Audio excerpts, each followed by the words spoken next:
Colonel Stéphane Calimache, bonjour. Merci d'être avec nous en duplex de nos studios de Brive. Alors, est-ce que l'incendie de Saint-Bonnet-Alvert est terminé et de quelle ampleur est-il? Et bonjour, donc le feu a été éteint hier, donc en fin d'après-midi.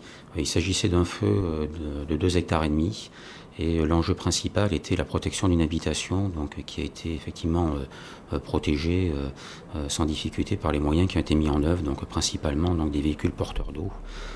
Donc voilà, ce feu a mobilisé une cinquantaine de sapeurs-pompiers et environ une quinzaine de véhicules d'incendie. La Corrèze est désormais placée en risque de feu de forêt très élevé. Pourquoi ce niveau de vigilance est aussi élevé en Corrèze?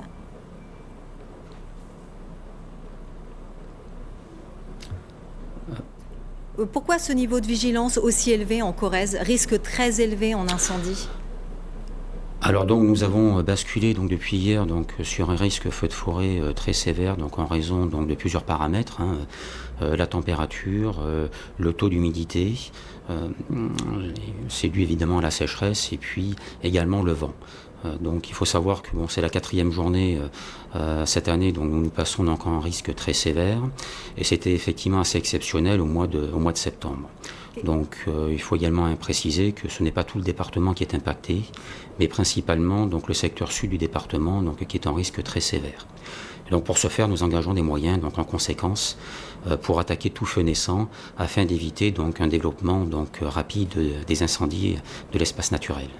En cas d'incendie, est-ce que des forces aériennes sont mobilisables et d'où? Alors nous avons effectivement des moyens aériens qui sont prépositionnés sur la zone de Bordeaux à Mérignac, à savoir 2 Canadair et un Dash. Ce sont des moyens des gros porteurs d'eau, puisque le Dash c'est 10 tonnes d'eau. Donc ces moyens aériens sont susceptibles effectivement d'intervenir. Néanmoins, le risque très sévère étant également d'actualité dans la partie sud-ouest de la France, il est clair que les moyens aériens demandés ne seront pas forcément octroyés, puisqu'ensuite il faut effectivement estimer les priorités et les risques. Mais nous avons la possibilité effectivement de solliciter ces moyens aériens si on avait un feu particulièrement important et compliqué à endiguer.